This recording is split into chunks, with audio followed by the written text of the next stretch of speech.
Welcome to Module 1 for FCS Professional Practice.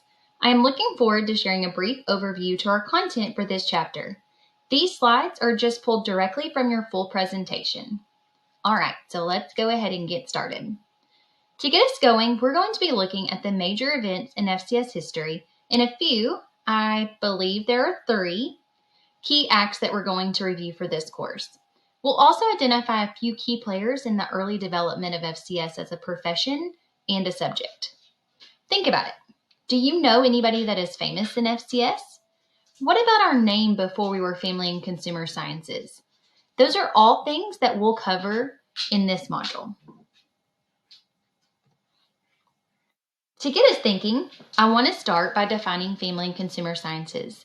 You'll click on this middle section and pull up a sticky note. Add your name, and then in 1 to 3 words, or maybe a few more if needed, share what you think FCS means to you.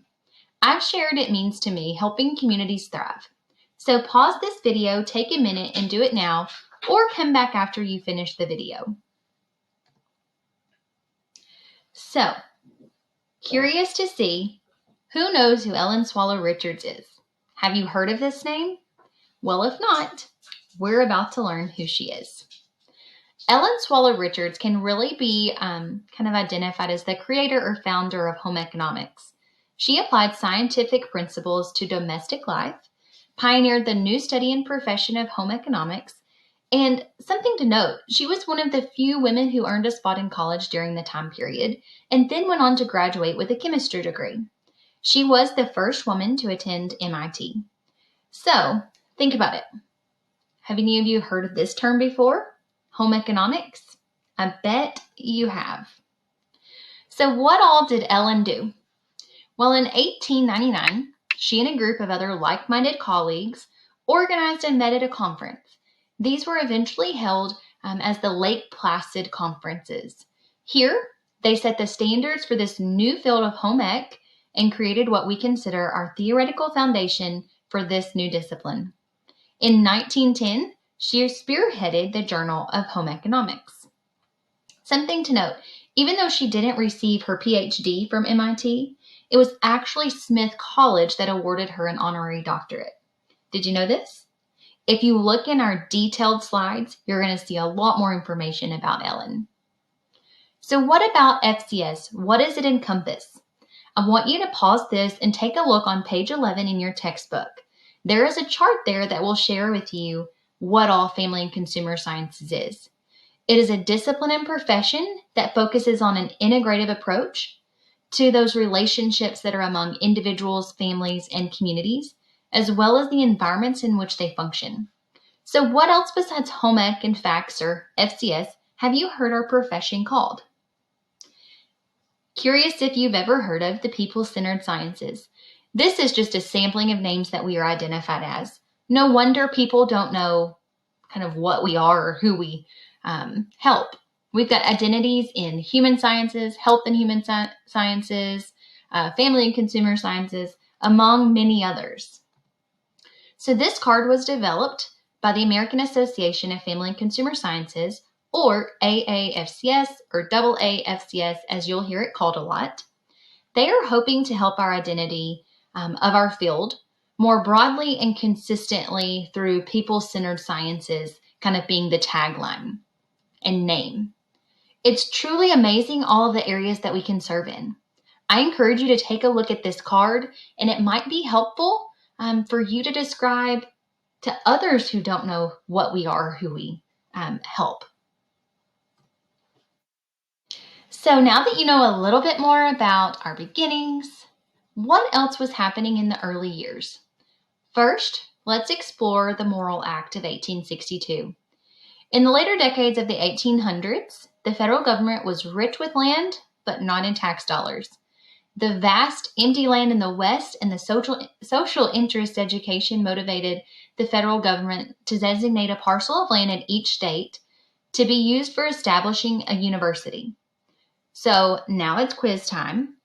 What is Arkansas's land grant? Do you know? There are actually 2 land grant universities in Arkansas, the University of Arkansas and the University of Arkansas at Pine Bluff. So with this, they certainly made things more accessible, but not all were included still.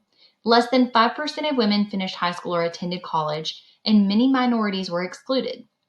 In 1890, legislation established historically black colleges and universities, or HBCUs.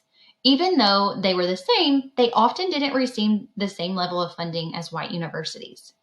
The reason that this is called the Morrill Act is because President Abraham Lincoln signed into law this act that was written by the U.S. Representative Justin Smith Morrill of Vermont.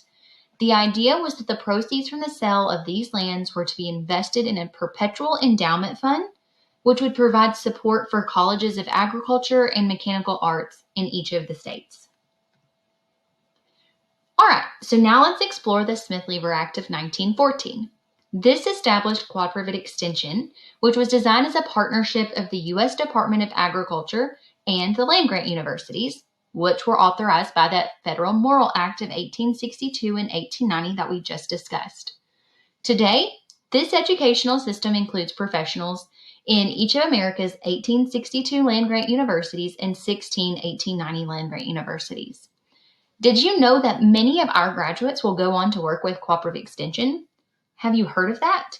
If not, I encourage you to look it up and see what all they do.